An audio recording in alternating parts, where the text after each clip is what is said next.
Bienvenidos and welcome to the next installment of Lead Media Programming.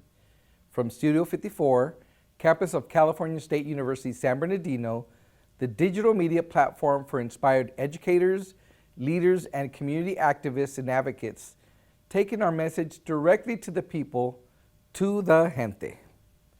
Thank you for sharing our common interests in the analysis, discussion, critique, dissemination, and commitment to the educational issues that impact Latinos. I'm your host, Dr. Enrique Murillo Jr., and this episode is a syndicated replay from Season 3 of Lead Summit 2012.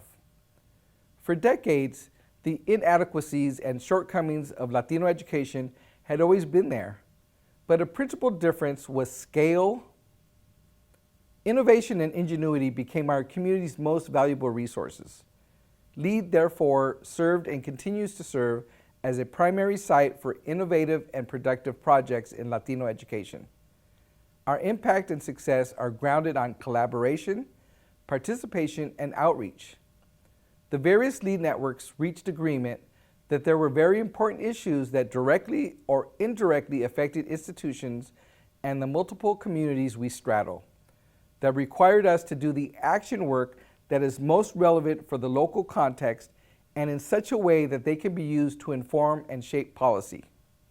Put simply, the LEAD movement engages and believes that the singular, accomplishable solution to our educational dilemma lies in community activism and democratic participation. NetRoots is one way to describe our methods of awareness raising, education, promotion, advocacy, activism, analysis, discussion, critique, and dissemination of educational issues that impact Latinos. This forum showcased LEAD partners who at the time were at the cutting edge of technological innovation and application as factors that help mobilize and increase educational capacity and advocacy. Continue and enjoy the full value and complexity of this episode. We extend our appreciation to all our LEAD sponsors and partners, planners, volunteers, speakers and panelists, production team, affiliates, and town hall chapters, and commend them all for lifting their voice and uplifting the plight of Latinos in education. Thank you. Gracias. Tlazacamate.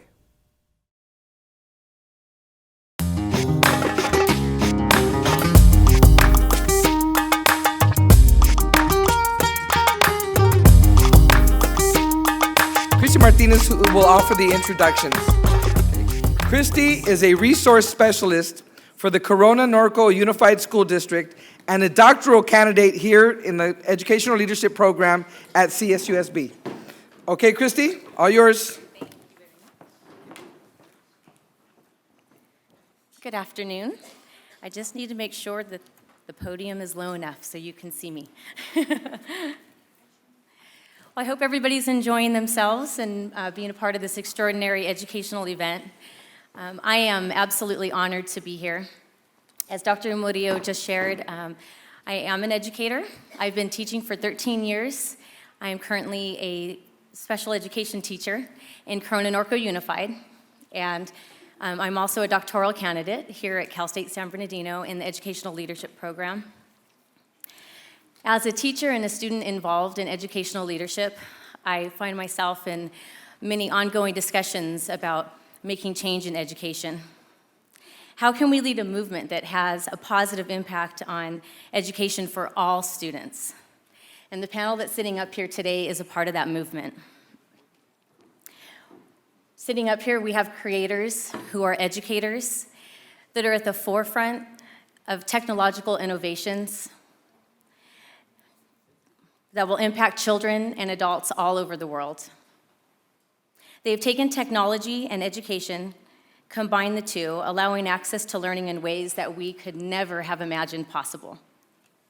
I'm going to go ahead and start our introductions, and I hope you are all really excited for what you're about to hear. Starting over here, we have Rob Garcia. He's an information technology consultant in the College of Education here at Cal State San Bernardino.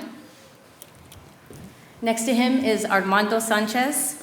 He is the founder and executive producer of an international educational nonprofit organization, LatinoGraduate.net, which he started in 1992. We also have Andres Orozco. He's an award-winning filmmaker. We saw his film this morning on STEM Project. He's a co-founder of Novelas Educativas. His films are an innovative communication tool for the Latino community. Over on this side, we have Colt Alton. He's the Director of Technology for Learning U, which is an international Hispanic online university. Next, we have David Iberclyde.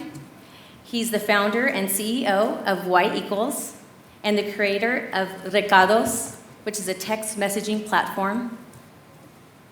And we also have Naja Jufrida. She is the CEO and founder of Dextro, which is an IT and training consulting company that serves Latin American government and private corporations.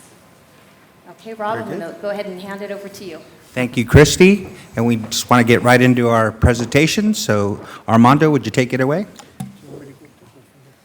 It's your choice. I'll go up there. It's easier for me.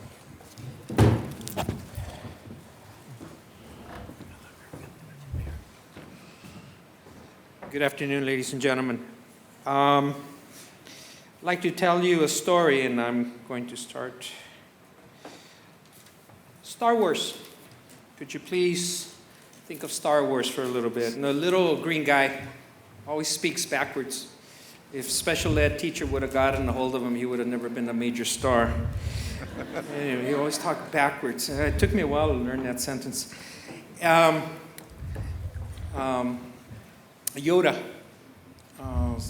invention, knew a lot. He was the head honcho, little guy, but supposed to know a lot. And then the other character, he was totally lost, Luke Skywalker. Sort of everything dazzled him, understood nothing, you know. His dad ran the whole world, the bad side, and he didn't know that. And anyway, confusion everywhere. And this little guy walks around, you know, confusing him more, says, you know, lift this thing's my son. And he says, how in the hell do I do that? But Yoda changes his life with the Force. The Force. What the heck does that mean? The Force be with you. The Force be with you. I share that with you today. That's part of my presentation today. I'm here to talk about the Force. Ladies and gentlemen, I happened to run into 3 Yodas in my life. I was Luke Skywalker when I was 40, and I ran into 3 of them. Actually, I ran into them here on this campus. They were both in their 20s. They were a lot smarter than I was back then. Luis Bravo, Sal Mungia, and Felix Zuniga. Some of you may know some of them. They're still here on this campus at UC Riverside. They taught me about the Force, and I'm here to share with you what they taught me. And I'd like you to take it all in, okay? The Force. I want you to, first and foremost, I want you to grab your phone. All of you, right now. Get your phone. Get your phone. Get your phones out. Okay? No, don't read your text. Just grab your phone. Start texting on me. You're going to learn about the Force. And let me ask you a quick question. What exactly is this?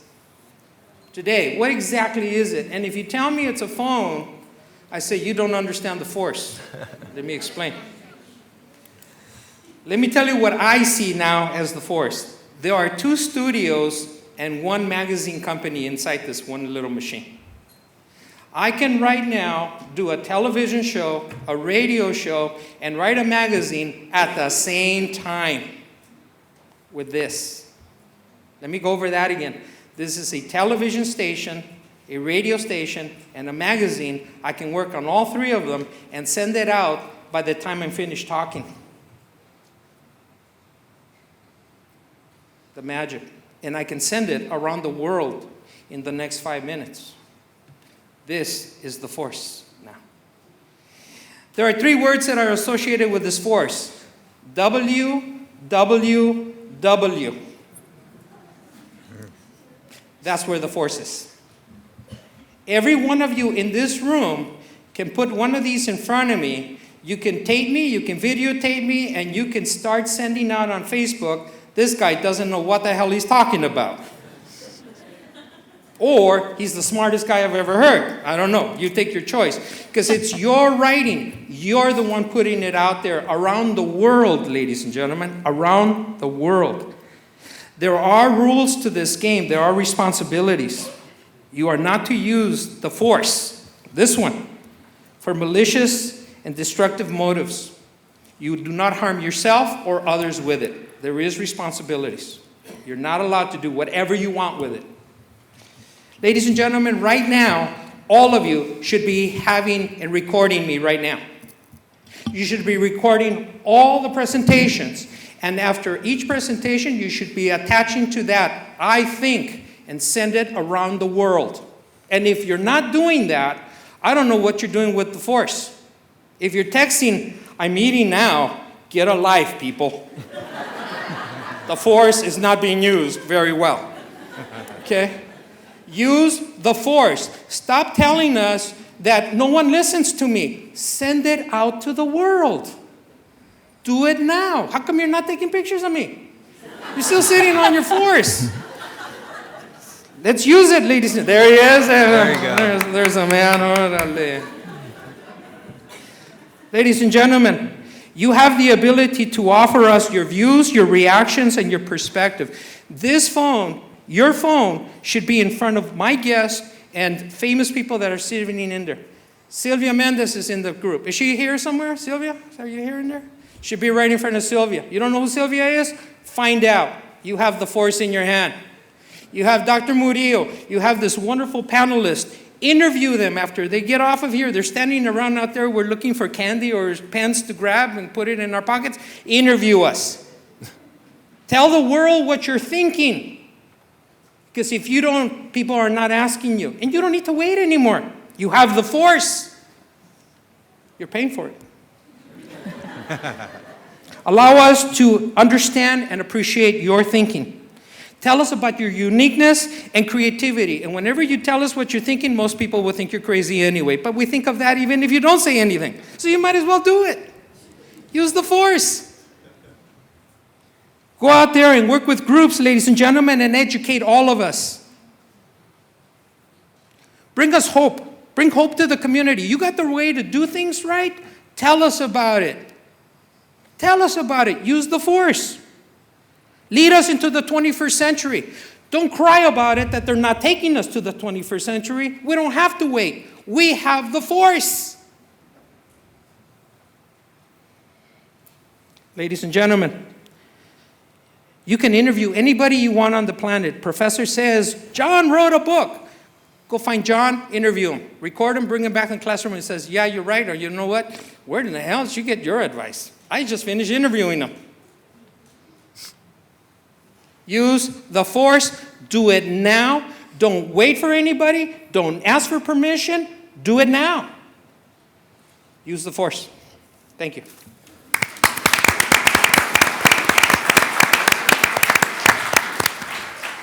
Thank you, Armando. Andreas? Come on up. Oh, that was great. Thank you.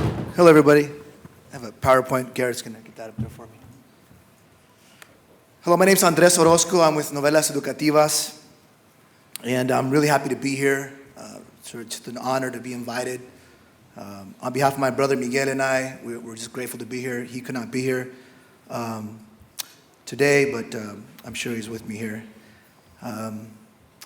We started Novelas Educativas in 2006, and we work with government agencies, universities, nonprofits, and what we do is we take research, concepts, ideas, and we filter them or translate them into a narrative format.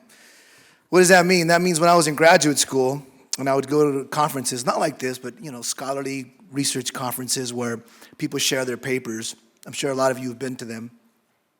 I would read this great research, and I would ask myself, who else is reading this research? Most people that read journals are other educators in like clinical psychology or what have you. But it's kind of like having a vaccine and you don't share it with people that are sick. So I thought, all of you, especially the researchers in here, you're doing such great work. How do we translate that into a digestible format for the masses to intake? And in graduate school, I started thinking about, making films with social themes. Now, I've been a filmmaker. That's my training. I started as a young kid making films. And it just evolved into making novelas. It's really entertainment connected with education. And it's not a new concept, and I'll talk about really the founders of this in a minute. But 80% of what we take in is visual, and we love entertainment. We are a society that just begs quick, 1 second sound bites. We love information that's quick, and for me, it's a pleasure to take information and make it into this easy, accessible format. I'll give you an example. I was looking at the FAFSA booklet to how to apply for FAFSA, and it's a pretty thick booklet, and I was reading the Spanish one, and who's going to read this thick packet of FAFSA? So I made a 7-minute film on FAFSA. It's called No Nacimos Ricos, and it's about a guy who's telling his nephews, hey, you guys better get with the program and get going with FAFSA. But that packet, into a 7-minute short film that's funny, that's entertaining, and it's educational. Our methodology is really, I started looking at Miguel Sabido's work and the way he encoded certain ideas into characters in the films. In other words, each character would have a specific goal or mission, and the audience, meaning you, would decode these messages. And he also believed in the two-step flow system. Now, what is that? It sounds kind of weird, but it's really this. It's chisme. You know what I mean? That's what it is. It's when you see something that you really like, then you go tell your comadre, your compadre, oh, ¿sabes qué? I saw this and it was really good. So the first flow is getting that information into you. The second flow is you sharing it with your friends. And this is what Novelas Educativas really prides itself on. When I guess the best note or flattery is when I started seeing my films bootlegged, like people making copies of them. Because people wanted to share that with their family. They really liked the films. So we hope that you don't bootleg our stuff, but we hope that you share our films with people that especially those of you who are in positions that administer grants or are a counselor and you have parent engagement nights. Really look into us, and we have a lot of resources for you. Albert Bandura, the social learning theory, that's big in what we do and what my brother and I do. It's really about, we live vicariously through people. I think that's why films are so important to us. We're kind of voyeurs, We like to see the guy heartbroken on screen because it's not us, We're like, pobrecito, look at him, he's suffering, But we almost take a joy in that. I don't know, it's weird, but we're watching this and vicariously we're experiencing this emotion through the characters. Well, Bandura's research is really about that, is how we can experience things through characters, through the actions of others. And a lot of times when people see our films, especially when we process the films after with a group, especially like a parent group, we'll have a lady say, ¿Sabes qué? Ese personaje, José, he needs help. He really needs help in understanding his wife better. And then she'll look over at her husband like, that character is, what can we do to help that character? But really, she's talking about her husband, And it really opens up good dialogue. And Carl Jung really believed in the collective unconscious. What is that? Once again, it is, we all have this innate way of telling a story. I mean, not even telling, understanding story. And I think it's really based on rhythm, you know? We understand rhythm. You put music on, a little kid starts to dance. He's 1 year old. My little girl, she's 2. I put music on and she starts dancing. And how do they learn that? How do they know how to dance? When a baby's crying, you know, the first thing a mother or father does, they go, shh, shh, shh, shh, shh, shh. Yeah. We start talking like that. What is wrong with you? So it's that rhythm. And rhythm is story. You know, you have the beats, a beginning, middle, and end. It's innate in us. We have story in us. And there are certain universal themes and stories that we put into films that all of us can just relate to them. Let me see here. Our focus and our area of focus, education, health, personal finance, and Latino youth. You know, you've heard these statistics a lot today. I won't get into a lot of them. But I do want to focus on that very last line up there, if you can read that. That's hard to understand, hard to comprehend. You know, 50% of Latinas in the U.S., especially metropolitan areas, are pregnant before they're 19 years old. Everybody got quiet. Really? I was just in an office prepping for this, and there was 4 women. And I said, do you guys believe that 50% of women, Latinas, get pregnant before they're 19? They all looked at each other. And then 2 of them raised their hand. I was pregnant before I was, 20. And I was 17. The other one says I was 18. And the other 2 go, we're not, maybe we're not trying hard enough, but we're not pregnant, But it was out of the 4, 2 fell into the statistic. And as educators, we don't talk about this. And it's the biggest detriment to education, more than gangs, more than drugs, teen pregnancy. We don't talk about that. And my brother Miguel and I, we tried to look for funding to pay for a novela. Nobody wanted to pay for it. So my brother and I had to spend all our savings to make this film. And it's called Yo Soy Tu Niña, and we're just about finished with it. It's going to be done probably the next month. But that's, it's one of the areas that, we love to make films that are important and that impact society, especially Latinos. This is our services, but I'm not going to get into that. Well, I should. My brother will get how can we talk about our services? We make DVDs for you, customized, and not just DVDs, but we tailor stories for your particular organization. So a lot of people contact us recently. Santa Ana College contacted us to do a STEM video that you saw this morning. And we met with them. We sit down, we talk to your staff. It's not like we just have a coat hanger and get these scripts that are already made. We tailor make them for you. Our work, we've done national campaigns. Una Historia Más is a film about acculturational stress. And this was important. And the research showed that a lot of Latina immigrants are getting depressed when they come over and they're like locked in their house and they don't drive because they don't have a license and they're just they're just in this house watching bad daytime television so they have this acculturational stress and this film is about about a woman whose family's kind of falling apart and she's really stressed out and how she begins to take control of her life. So once again, these are films that the people that you speak to and work with are going to relate to. Our current projects, we just signed a year ago, we signed a 3-year agreement with the Hispanic Scholarship Fund to use our library. Like I said, we did the STEM video, and we have a teen pregnancy prevention novela that I hope you can contact me to screen it at your events. We really want to get Latinas and Latino men to watch this film on teen pregnancy prevention.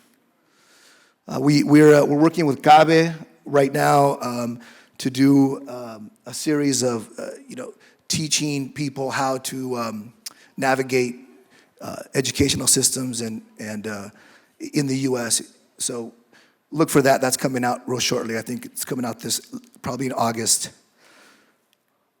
All right, that's about it for my presentation. I want to thank all of you, and I'll be here with my panel. Thank you. Thank you, Andres. Cole? Thank you very much. Hello, my name is Colt, and as they say in my native Texan, howdy, y'all. So I don't know, maybe it's just me, but as I was I was hearing Andres talk. I really want him to come read me a bedtime story. Like that rhythm. I could get into that. That's good. And Armando, following up on one of the things you said, I too have met a Yoda, an actual master Yoda. And these are actually 4 words I didn't think I would be speaking today, but Enrique is Master Yoda. Yeah. So I just wanted to say thank you, Enrique, for. There you are. So my name is Colt. Thank you very much. No. I am the Director of Technology for Learning U. We have a couple of different parts of our organization. One of them is the International Hispanic Online University. Another resource that we have is Portal Educativo, which is portaleducativo.org. And we spend time, we've built a lot of academic courses and content that is delivered with Spanish as the primary language of instruction. One of the main initiatives and objectives that we have kind of sought out to achieve is this concept of Spanish across the curriculum. And one of our most recent projects is we are partnering up with a university in Culiacan, Sinaloa, where we're going to take a cultural anthropology course. So this is like a freshman level academic course that is delivered entirely in Spanish. Half of the class will be from Culiacan, the other half of the class will be from the US. They're going to be in the class together going through kind of a 3-credit-hour course. And once you can say that and you can read it like, okay, yeah, that makes sense. But once you really start to let that kind of manifest in what's going on there, first off, it's a cultural anthropology course, which is an awesome course. Second, think back to your own educational experiences. I took cultural anthropology when I went to college. It was a great course. And it consisted of one professor standing in front of me telling me about the experiences of people around the world. And this guy was a great storyteller, and wow, fascinating, interesting, yeah. But now, with this technology, you have the ability to put students together and talk about real issues that are happening to them day in and day out. It brings the level of kind of knowledge acquisition to a whole new level. So as opposed to just reading about it and thinking about it, these students are able to connect with each other in completely different cultures, with completely different cultural norms and societal structures. And they're able to do that in kind of the native language of Spanish. So this is just one of the initiatives that we're working on. We kind of have a fundamental premise around, Andres talked about the social learning theory, and it's something that we've actually spent a lot of time thinking through. I think 10 years ago. 10 years ago was really not that long ago, but in technology time, 10 years ago might as well have been a century ago. Consider this. Quick show of hands. Who on here has a Facebook profile? That's a lot of hands. Come on, even those that aren't raising it, you can admit it. 10 years ago, you did not have a Facebook profile. That's how long 10 years is in technology time. But now, 10 years later, there's 1 billion people, or close to 1 billion people, that are on Facebook. And maybe one of the main things as we've started to think through is you think about Web 1.0, about designing websites and delivering, consuming information and putting information out there. Web 2.0 really embraces this kind of social learning theory exponentially. And maybe one of the take-homes that I would leave for you is that this is not a fad. This is not a trend. So if you're kind of sitting on the sidelines waiting to see what happens, here's some breaking news for you. It's only going to get more and more. As Armando said, you need to use this force. Just in this presentation, I've been communicating with people all over the world. Our team, there isn't, maybe there's like 2 or 3 people that work in the same location. But I've been communicating with Terry in Denver, Rhonda in Utah, Carrie in Argentina. So this communication is happening. This same thing can be applied in an educational setting. And so that's really the take home here, is that these tools are available now. So if you're an end user, you need to start raising your hand, become a part of a community. If you're an institution or an organization, I've talked to some people sometimes and they say, yeah, Colt, I don't know. Hey, we're the Harvard of the Tri-County area, and that Facebook stuff's really not for us. You're missing the point. This isn't about, hey, let's bring Facebook into your institution. You need to understand that Facebook is a platform. It's a communication platform that enables social connections. That's what it is. Think about that model and how it can be applied to an educational setting. And it may not be I'm not here to tell you, hey, this is the answer. Every institution may have different models, but now is the time to kind of step up.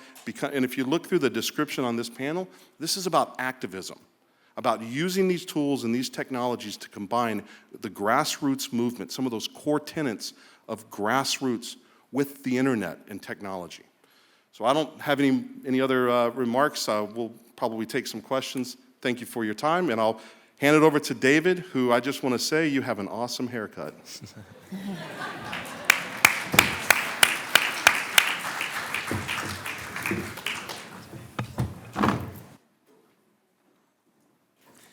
All right, I also have the force with me, and I just want to show it out there. I'm part of the forced. My message is, I'm going to flip it up a little bit. I want to start with the idea of my speech. I'm going to make it easy for you if you get quizzed out there. I'm going to be talking about listening, so if you're out there and wondering, oh, what did that guy say? That's my message, listening. Because we happen to be in the if you guys use Twitter out there, you're one of the 1.4% of people in the world that use Twitter. And it's been the year of the 99% and the 1%, and that's what it is for in the information world. We are the 1% of people that create knowledge, that create chatter on the web, and we have yet to listen to that 99%. So I want to leave you with that message that we need to listen. And I think that listening can really lead to innovation. It's been my experience in what I've done, and I think that's where most of the creation and the innovation comes from. It just comes from observing what's happening out there and building the tools that can support whatever people want to talk about, whatever people want to do out there, and we have 99% of the world to serve. How weird is this that I'm speaking on a microphone and nobody else is talking? I would love to know what people are thinking. That's the power of social media. And I don't know if anybody can do social like Latinos. I think that we own social. And if it's about social media, then we need to own social media because we know how to, we are the conversationalists. We are the social butterflies of the world as far as I've seen. And I think that we need to own social media. So I think the future is ours.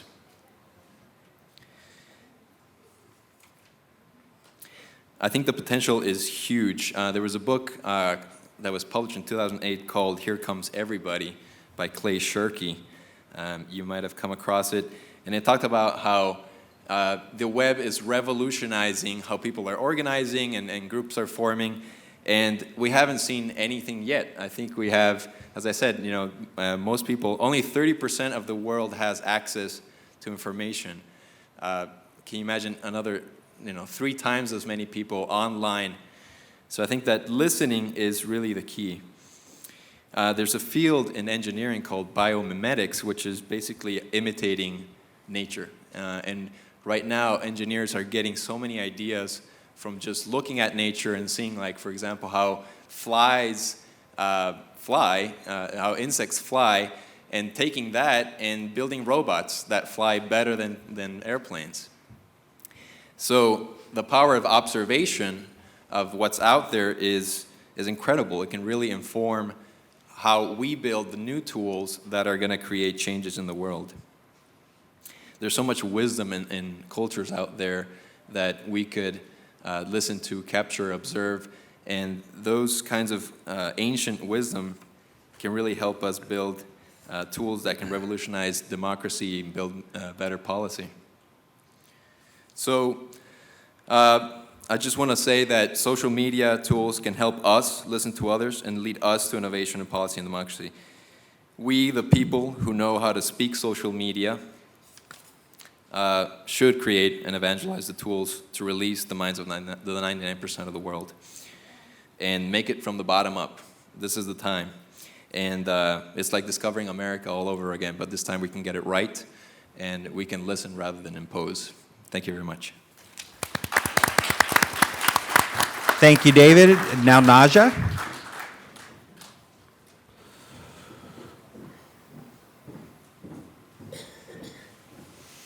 Okay, I don't know whose idea was to stand up. The first Jane. one that stood up, but I just want to say that I'm impressed by the panel so far. Outside, I heard someone, a student said, well, the geek panel is next. So, you know, like looking around, I don't know if I should consider myself one, but I'll tell you a little bit more about Dextro, how it connects to thinkers and how it connects to La Plaza. Dextro, the company that I represent and founded a few decades ago, is a consulting firm that specializes in transforming ideas. We work with governments and big corporations in creating growth and innovation. We started with this concept first working with the US government, again, a few decades ago, and then transform it to an online content platform. We figured out quickly that most of the issues, world issues such as education, social tissue, economics, were highly interconnected with education, and we became passionate about it. Dextro K, today Igniting, was created in today, based on diversity, as one of the largest online content providers in Spanish worldwide. From there, we created Thinkers. Thinker is an NGO that pretty much is committed to accelerate the average time span of the Latino community in the United States to reach affluence through education. These became very important to us. I have to say that I'm probably the minority amongst the minority because I can see the problem from a different perspective. I don't know how many college dropouts are here with me, but I bet you I'm perhaps the only one. I also admire the story of Cindy when she was talking about those statistics and then later interconnected it with Andres, because I was one of those that raised my hand and that dropped out of college because of pregnancy. So personally, and as a company and as an NGO, we have a passion to help the Latino community get stronger through education. We are today, and it's just ironic that a college dropout will get such honor, the Learning Management Leader Award 2012. Now, we're going to talk a little bit more about laplaza.net, which is an effort that we're running with the White House Initiative for Hispanic Excellence through our NGO, which you can find at thinkersdo.org, and that it's pretty much committed to provided a few key resources to the Latino community. Idea storage, and we've talked a lot about how to integrate student voices, as Jose Luis mentioned, but also integrate them with a good ear on the other side, with a good ear of the decision makers, of the White House, of the governments that are kind of like we're left back in the country that we left. And also idea storage for solving problems and proposing new initiatives. We provide also the opportunity to network with other Hispanic groups and communities. Of course, access to leaders, which I mentioned. Something very important is we provide educational tools and content. There is a gap today, in our opinion, and based again on a personal experience, between the resources that we're giving for kids to stay in college and those who already decided that they cannot continue with a college education. I think the secret here relies on technology, just because it's a matter of continuity. If we teach our youth to stay connected with education in any shape, way, or form, then we're hiring statistically the possibilities of them coming back to college one day. And lastly, La Plaza provides also a laplaza.net directory of Hispanic organizations and resources. So I'm just going to open the panel for a few questions. All right. Thank you, Naja. We'll be taking questions from the audience here in just a moment. But after listening to the opening addresses, there was a couple of really powerful themes here, and I wanted to kind of tie it together to what was said earlier today. And I think all of you may agree that these panelists are all visionaries in their own right. They're all working in different areas, and they're doing things where people haven't done it before. And that takes a tremendous amount of challenge. And later on, at our afternoon address, we'll be recognizing Mr. Tejerina, who again shows another type of passion and courage. And I want to have a call to action for the young people who spoke in the last panel, that technology is one of the ways to do that, to answer some of those questions. But you still need vision, you need passion, and those things will work together to help you get to your goals. So I'd like to ask sort of a generic question to our panelists. What do you see in the future, and what are the most important challenges that you think need to be overcome with regard to technology and Latino education? Who would like to start first? I guess I will. Armando? The question was, what need to be overcome? Miedo. Miedo. Somebody's going to say something bad about me. Yes, they are, but they're going to do it even if you don't say anything. Get past yourselves and get your message out. Okay. Next. Andres? Well, I was thinking about the question right now. I think that the biggest challenge is how do we focus this tremendous technology? Because, I mean, you have to separate technology into three different areas. There's the legacy technology, which, I mean, if you look at a pencil was technology back in the days, story is technology. As it evolved, you have this legacy technology, you have new technology, and then you have emerging technology. But I think that the common denominator is content. What are we going to put across that technology? And I think the biggest challenge is putting out content that is relevant and that is accurate and that helps us as Latinos. Thank you. Cole? Yeah. Hello? Okay. So yeah, what do we need to overcome? Quick show of hands, and those viewing online, you can raise your hand too. We see you. Who in here loves change? Ooh, what? There's your biggest challenge to overcome. This is kind of a change management issue. And it's, Andres just talked about the pencil being a form of technology. Look at how far we've come. Where are we going to be 10 years from now? And that kind of in the challenge lies the opportunity. I think one of the biggest opportunities is around this peer-to-peer mentoring and networking. And when you take historic legacy institutions and the way they've been doing it from the beginning, getting them to embrace that new model, that becomes a challenge. Good, thank you. David? Well, we are the geeks here. We look at pencil, we see technology. But it's true. I know that I'm talking to a lot of young people, so I'm gonna address a challenge that I've seen that is directly. I'm gonna challenge you to teach your parents how to use technology, to have the patience to sit beside them and love the fact that they don't know how to use it, and they will learn. They won't learn as fast, and they won't use it with the agility that you will, but help them embrace technology, because we need to hear their voices. Okay. Naja? Well, I would say that in my mind, the biggest challenge that students and us are facing today is the challenge of anticipating what's next, pretty much in time chunks of 10 to 15 years. Our students today when they graduate, they will probably have a job that doesn't exist today.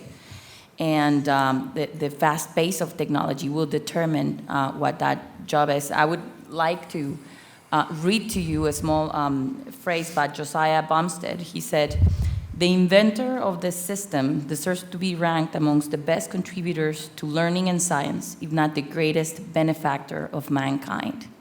He said this in 1841, and he was talking about the chalkboard. Wow. So that's what we're facing here. We're really facing problems that we do not know yet, and having to pretty much teach and learn at a very, very fast pace. Thank you very much. Okay, we're ready for some questions. Actually, we have a couple statements as well. One question for the panel was, if you want to remember me organized, so spoke CC to students and beyond to honor his legacy, what is wanted and needed? Now, along with that, there's another question. How do you incorporate social media into academic courses? What specific tools and strategies are you using? Remember the panel like to answer this question? Cole? Yeah, I'll take a crack at that. I'm sure David may have some additional thoughts, but we've seen this. One of our flagship kind of solutions or products that we have out there is around TOEFL prep. So if you're familiar with TOEFL, it's testing of English as a foreign language. We have one of the largest and kind of world-leading TOEFL prep products that help prepare international students to take the TOEFL. And we have incorporated social media in that kind of peer-to-peer networking and peer-to-peer communication. So I would encourage institutions that are looking at that using social media tools, tapping into your own student resources to provide some of that. And the other thing that we've seen work well is Twitter. If you are just getting up to speed on Twitter, but the use of hashtags, we've seen professors using hashtags to create virtual office hours as an effective tool. So that's what I would offer there. Very good, thank you. David, did you want to chime in on this one? Well, I do text messaging, and text messaging it definitely has its limitations, but it also has a lot of power that other mediums don't have. First of all, it's private. It's different from Twitter. The world doesn't have to know what you write there and who you're sending it to. And text messaging has the power to change behavior. We were talking with Mr. Graciano that texting is it has what's called behavior modification potential. And there's been studies that have shown how text messaging, for example, can change how people, if you're a smoker, for example, if you get an annoying text message every day that says, hey, before you spend those $5 on an extra packet of cigarettes, think about your lungs. That really changes how people behave. And I think that can be applied to, there's a lot of work to be done in terms of, we're talking about the dropout rate here a lot in this conference. Before you go out and do something instead of your homework, or there's a lot to be done in terms of reminding people to stay aligned and focused in their future. You want to comment? Okay. I would just quickly add that our vision in creating LaPlaza.net was precisely this one, to integrate ideas, think tanks, and to invite the students and decision makers alike to have a space and to create a blog for exposure, not only to opinions, but also for content modification purposes. Okay.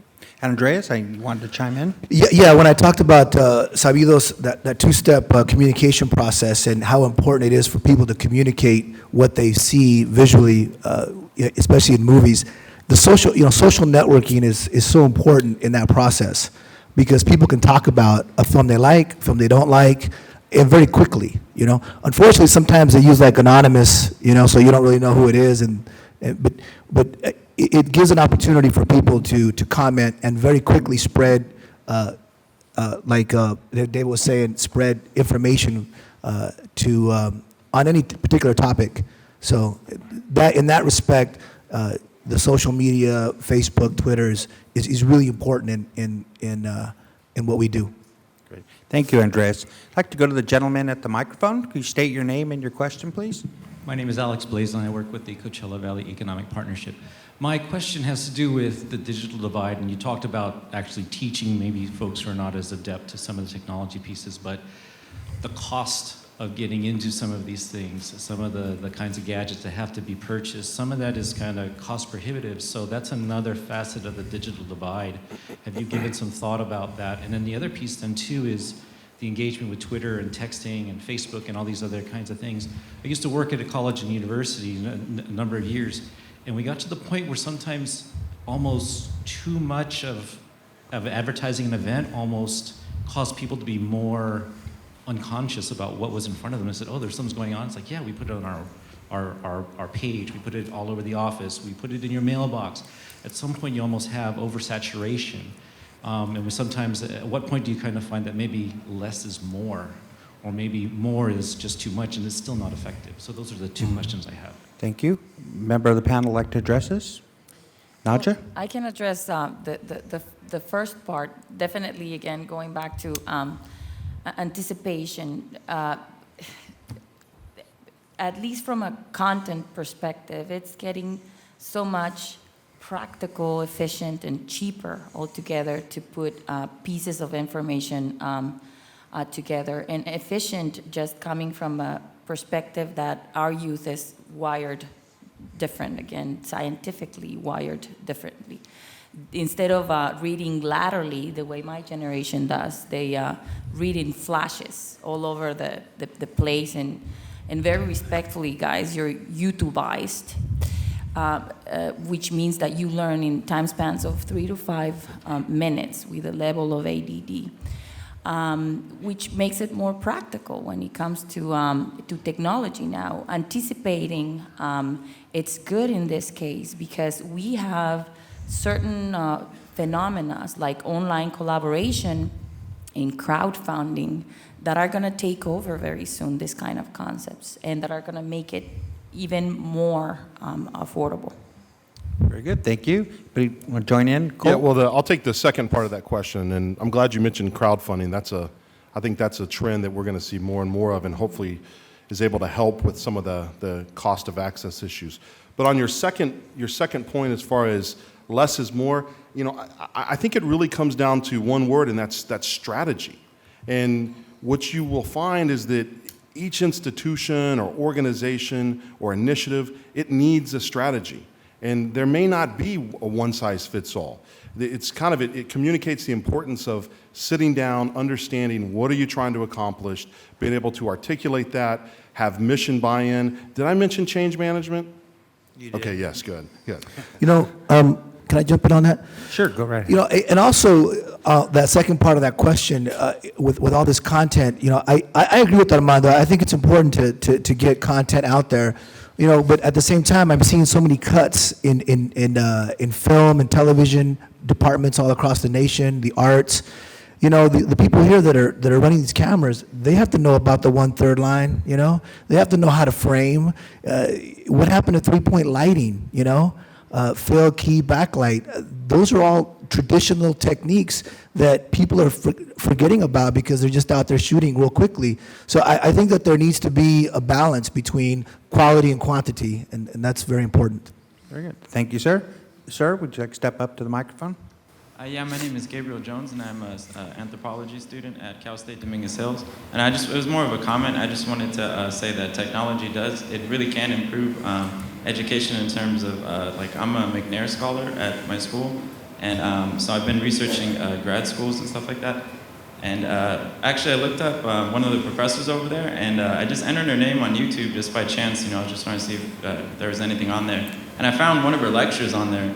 And so I was able to listen to that, and it was a really helpful device, and it helped me in select the grad school I wanted to go to. And also, my mom, she spoke earlier. She's a high school teacher at Centennial, and she's in the Puente program. And one of her students, he's very good at creating films and stuff like that.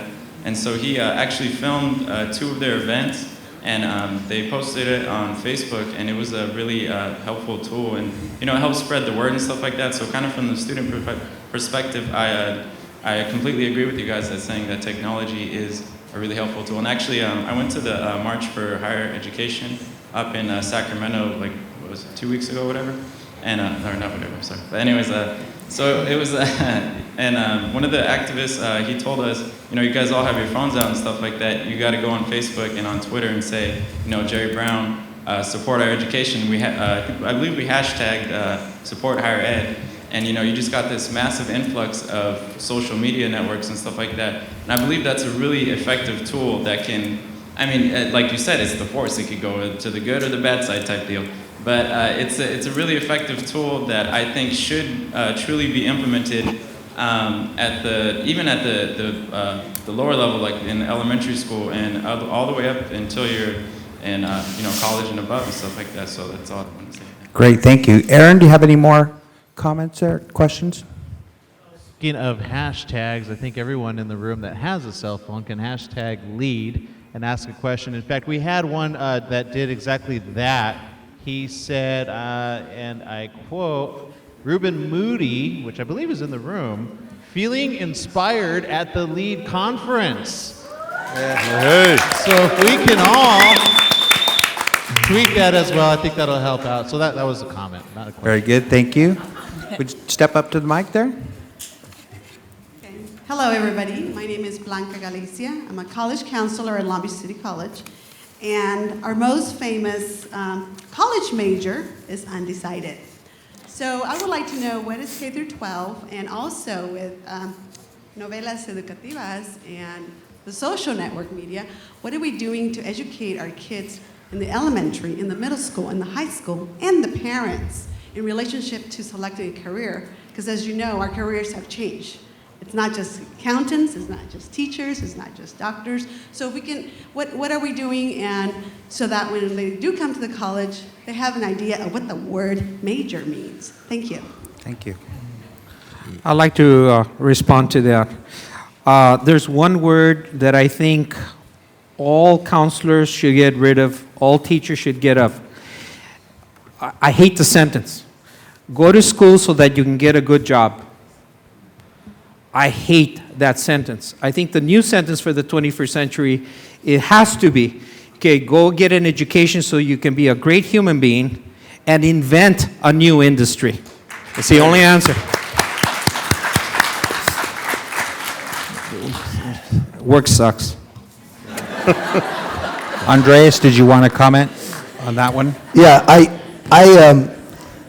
have the privilege of teaching at a community college. I'm a professor at Oxnard College in film and television.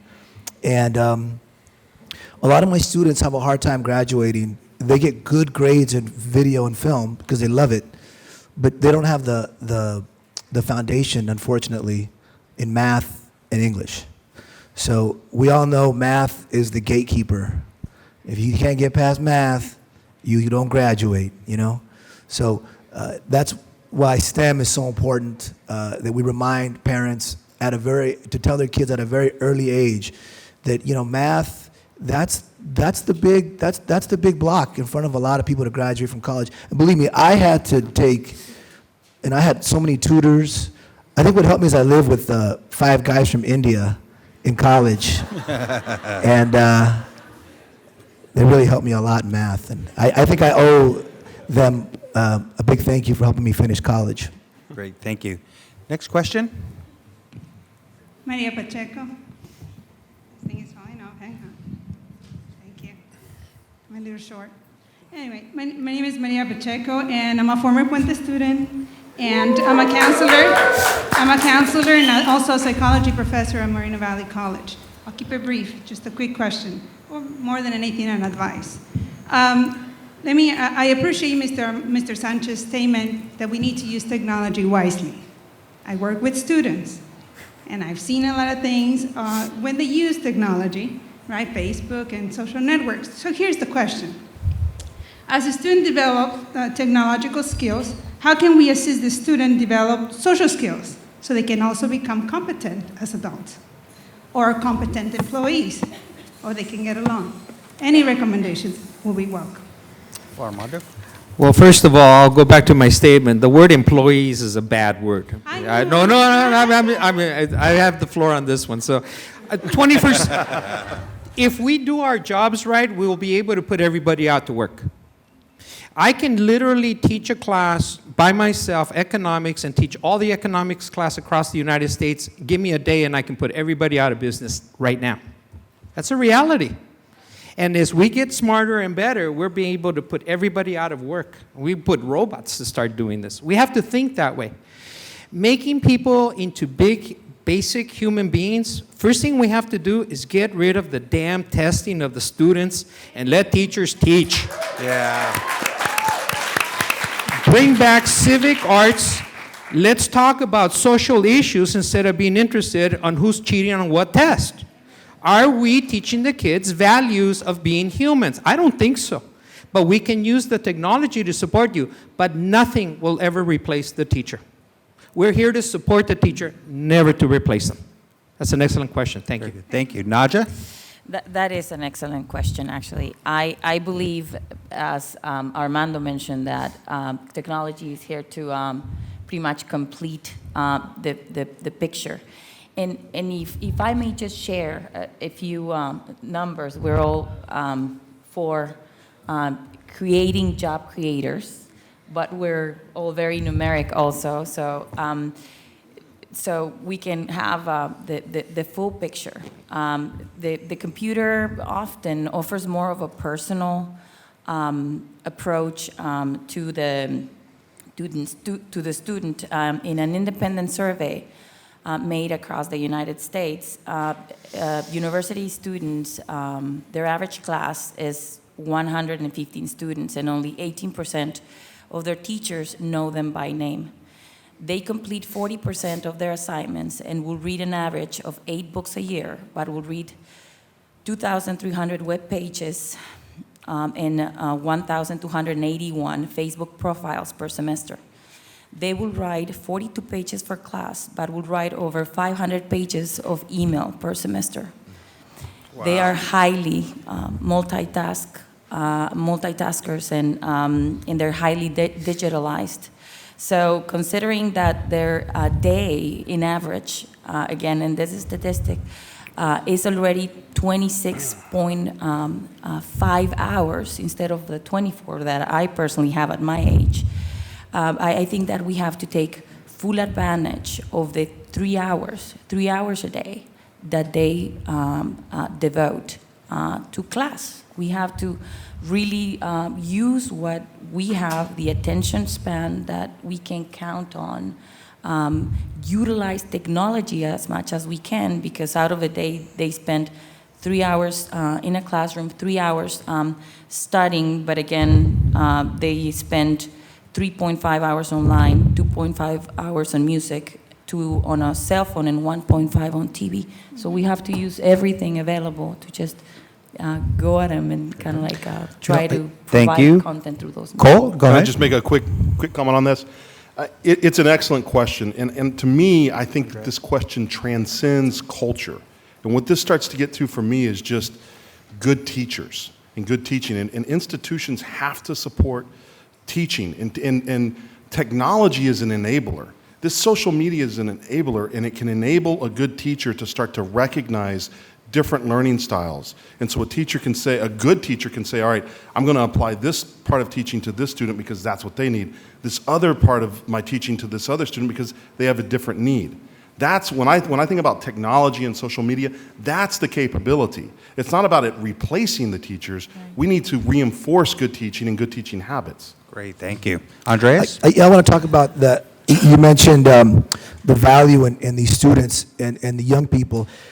I think it really it boils down to that, their self-worth. And when I teach a class, the first thing I tell them, the first 2 weeks, is I tell them, you're worthy. You're worthy. Tú vales. And to instill that into young people at a very young age is so crucial, especially, and President Carney mentioned this about the absence of Latino males in higher ed. We really need to focus on that. Not just that, but that's a big focus, because he's right. These Latino males, they need to go to college. I didn't feel like I deserved to go to college until I knew my own self-worth, until, what I was about. Dr. Christopher Villa, when he was at Long Beach City College, he commissioned Novelas Educativas to make a film called Higher Ed that talked about the absence of Latino males in education. And that film really talked about 3 generations of Latino males and the different goals that they had. And it was all tied into their self-worth and how they saw themselves and how they see themselves. So I would say, to answer that question, I know it maybe sound a little altruistic and all, but it really is about self-worth. That's the basics. Very good. Thank you. David, did you want to weigh in on this one? Okay. And then Thank you. Aaron, got one more question for us or comments? Actually, we do not have one from the audience here. So we'll take the last question from the young lady. Good afternoon. My name is Maria Fernanda Torres. I'm the founder and president of a nonprofit called Youth for Change, Community Helping Hands in Action, Never Giving Up on Education. This was recently done after creating a skit. I was actually a graduate from Cal State, San Bernardino, right here, Yay. last June. And I had the privilege to work with 20 at-risk youth students from Washington High School, which is a continuation school. When I went in there, I was like, oh my goodness, how am I gonna work with these kids? And it so happens that I was like, I'm gonna write a skit. Who wants to jump on board? I will give you community service hours. And I was a tough cookie, because I was like, if I'm young and they're young, this is just not gonna work, So I set very high standards, really high standards for them. I told them, you have 3 days to memorize the skit I'm gonna give you. And the skit was about at-risk youth factors. Teen pregnancy was on there. Yes, the crowd wasn't very happy with it, but it so happened that one of our students was 9 months pregnant. Also, alcohol and drugs was on there. Gang intervention, domestic violence within the home, which is something that really affects our students. And I really want to give Mr. Andres the props for what he's doing, because I truly believe that the way to reach a lot of our youth today is through hands-on the arts. It's through skits, it's through the arts. Not everybody likes hitting the books. A lot of our students learn hands-on. And I think that through technology, since they're into social media, since they're always in front of a television, or they're always in front of a computer, the way they're getting their messages, the way they're learning is through visuals, through YouTube. You put them a 10-minute video on immigration, on what's going on politically, on political issues, you're gonna get their attention. And not only that, but it's gonna spread out. And from this skit, not only did I get a lot of positive feedback, I didn't get ran over because I didn't say anything. I wasn't vocal. I showed it through a skit. And it got a lot of their attention. A lot of administrators were there. A lot of the board was there. And I just really want to let you guys know, that we really need to join together and to not leave the arts. In the Inland Empire, I'm not really seeing the arts. And we need to bring the arts back in, because it's really important and detrimental to our society. Great. Thank you for your comment. We'll take one last question. Okay. Thank you. Okay. Buenas tardes, mi nombre es Diana Soto, vengo representando la Gran Hill de Apple Valley, y mi pregunta es, ¿tienen algunas ideas de crear alguna novela educativa sobre el bullying en español? Okay. Sobre el bullying, El bullying, sí. voy a hablar en español, Dios me ayude. Mire, mi hermano Miguel me ha preguntado varias veces, tenemos que escribir un guión acerca del bullying, y es una buena idea, es algo real, especialmente el bullying en el cyber, en el web page. So my brother has asked me many times to write a film on bullying because there's a lot of bullying going on, not just on the playground, but in cyberspace. And es algo muy importante, Y yo pienso que es triste porque hay mucha gente, hay muchos jóvenes que se sienten tan mal cuando alguien los critica, especialmente en Facebook o en otras social media, que dicen, ay, todo el mundo me vio, todo el mundo vio una foto de mí y se les acaba el mundo, no, they don't want to even live anymore. And you know, it goes back to what I was saying earlier about self-worth, you know, and letting them know that they are worthy. And I think that is something that is in the horizon. Es una película, una novela que yo pienso que se va a hacer pronto, y especialmente si ustedes lo piden, y porque sí es algo que es muy necesario. Es muy importante para todos los jóvenes porque de ellos es el futuro. Muchas Absolutamente. gracias. Muchas gracias. Thank you. Armando? Permíteme, ojalá Andrés haga la programación. ¿Cuándo lo vas a hacer tú? You have the force, hazlo tú. Yo ya lo hice. Hecho, siga Tuve haciéndolo un más. problema y por eso estoy aquí, para demostrar que sí se puede. Hazlo. Pero necesitamos de todos ustedes para promocionarlo también. Claro que sí. Hecho. A usted, Thank gracias. you. Well, we're coming to the end of our session. We're going to have each of our panelists make a closing statement. So we'll kind of start with Nadja down at the end there.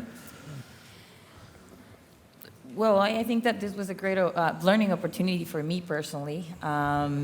So I was honored to be in the panel with Armando, Andres, Colt, David, and Rob. But I think the bigger challenge here is how do we connect both? We know that technology is out there. You know, we know also by the numbers that nuestros jóvenes will lead the way.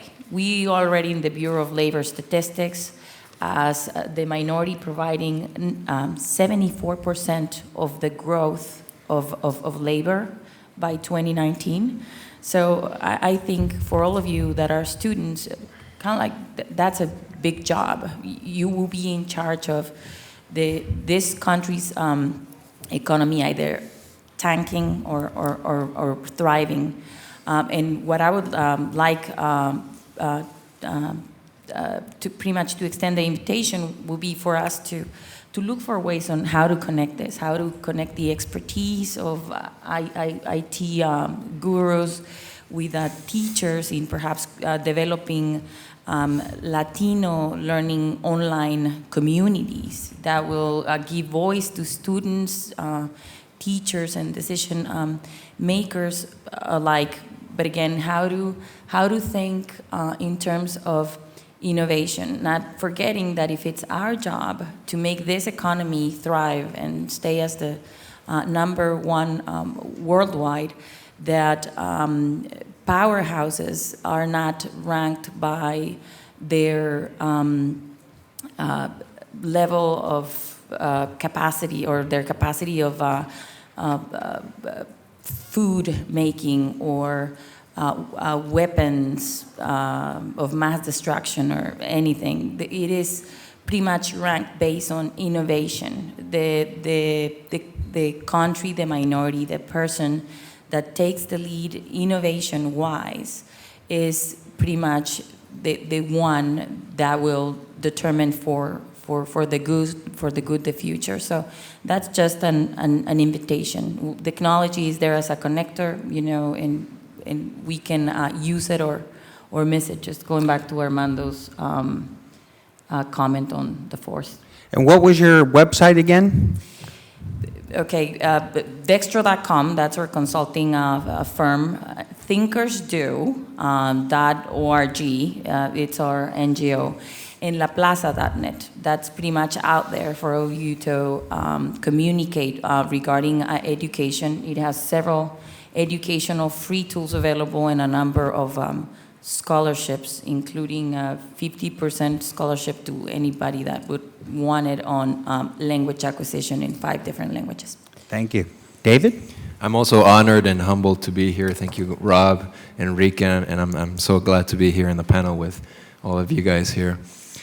And I want to also continue the point on innovation and also send an invitation to I was preaching to the students before when I told them to have patience with their parents, but I also want to say that educators have the opportunity to participate in the design process that leads to a lot of the tools that are coming out. And the educators are the ones that are observing and looking at how the kids are using technology. And I think that it would be amazing if they can participate in the design process. And do you have a website or people can go to for more information? Absolutely. My website is called Y Equals, that's WHYEQUALS, Y Equals, like the two words, .com. And just to continue my point, I started teaching computer classes to Latino parents in North Carolina. And I realized that the computer wasn't really the medium that was the best medium to spread information in the Latino community. And that's how I came across text messaging. And our text messaging platform is so easy to use and has been so engaging for a lot of folks out there that don't have any contact with the web, that the other day I got a call from somebody saying, hey, I got a text message from you, but what does it say? And it turns out the man cannot read. And there's, believe it or not, a lot of people out there in this country which has a decent literacy level that don't know how to read. And we need to engage them. And there's a lot of technology out there that can send them videos, that can send them voice. There's multiple ways of engaging them. So well, I'll leave you with that story. Thank you. And Cole, we got about 30 seconds for you. 30 seconds, yeah. As a guy that got a degree in history, I'm just thrilled that I'm on a geek panel. I mean, this is a big accomplishment for me. You know, look, I think that the jobs are changing. Technology is changing. The job at hand for everybody in this room and the folks listening is to help young people understand their worth so that they can have the confidence to build things that we haven't even conceived yet. And that's really kind of the role here in, you know, SL Momento.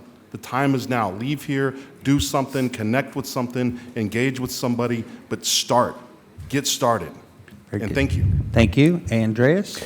Well, I want to thank everybody for being here, for listening to us, the panel, distinguished panel. Amazing panel. I had a chance to talk to Naja last night for a little bit, and such a brilliant woman with a lot of vision, problem solver. Everybody here, young people, you're just amazing. I was listening to some conversations out there, and you ladies and gentlemen, you guys are on point. Man, you guys are beautiful. To the educators that are working with these students, I am so proud of all of you. Just, you're working so hard. I thank you personally from my bottom of my heart. Thank you. I want to leave you with this. Last year, Gustavo Chamorro from Santa Ana College connected with us, said he wanted to make a film on STEM. This year, we showed it here. It was action. We hope that maybe next year we can show a film on bullying or teen pregnancy prevention. But it only happens when people like you help us get it done. Thank you. Thank you. And Obi-Wan, can we get the closing message? If you do not produce your own materials, do not complain. If you do not put out your statements and let the world know what you're thinking, don't complain. If you have something to tell only to me, only privately to me, don't waste your time. Your opportunity is here for each one of us to talk to the world and let them know what you're thinking.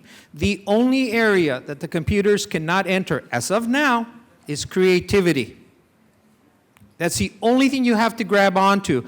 Continue your own creativity, push your own creativity. You will make tons of mistakes. That's part of being creative. Do it.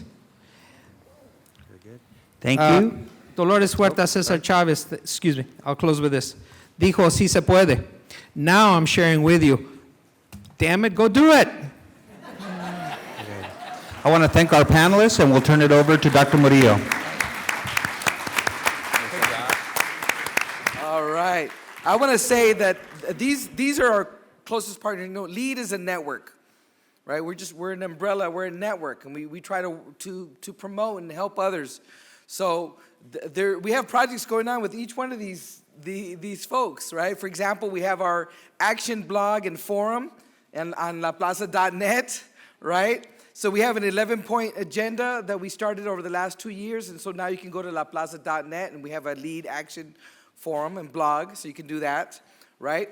And really soon, we're going to start our own recados, right? R-E-K, number 2, recados, messages, right? So we're going to start sending out text messages, right? So pretty soon, we're going to set it up, so if you guys want to, for free, right, we'll send you a text message. We'll remind you. We're doing outreach like that. So we haven't finished that part yet because we've been busy doing this, but we're going to catch up to you. We promise. We're gonna, right? With Colt, we have the virtual classroom, right, with IHO, the International Hispanic Online University. In fact, throughout the whole day, we've had activities. So there's people all over the place who've actually been engaging. I don't know how many hundreds we've had on there throughout the day, but they're conducting a class today. Right, so that's all virtual. So that we've been doing that throughout the day. Maybe I didn't make it explicit, but that's going on, right? Of course, you saw the novelas educativas, right? We're working with them. I tell you, I've been wanting to do novelas for years, and then when I found out about these guys, I said, oh my God, I don't have to do it. They're already doing it, right? So I'm just going to partner with them and make it stronger, right? So I'm really proud of their work. And of course, LatinoGraduate.net. They've been our webcasters for the last 3 years, and I've known Armando for like 10 years, and we've been just doing stuff. And you know, Armando, right now he's todo bien, but 10 years ago everybody said, está loco, don't listen to that guy, right? So finally the rest of us caught up, right? We all caught up to him. So thank you. So Rob, and let's give Rob Garcia. He is our stage manager. He is our technical consultant, right? The winner of the Golden Apple, right? He's our winner of our Golden Apple Award. So, Rob, let's give us some words to finish this off. Mashin? You know, it's sitting here all day on the side here and watching, and I think there's 2 words that really matter the most, and I hope that you'll take this back to your community, especially these young people, and that's courage, because if you don't have courage, you'll get sidetracked and you'll get deterred. And they have to have passion. And you've seen perfect examples all day long of people who have passion and community leaders like Graciano and Trishi Gomez, Mr. Tejerina, and Judy Watson, and other people who have that passion. And hopefully a few years from now, you'll be hosting your own conferences, and we'll be talking stories about Dr. Murillo here. And hope that you got something out of it today. And just remember that technology is such a critical tool and can make all the difference. And I hope that you'll take advantage of it. Thank you.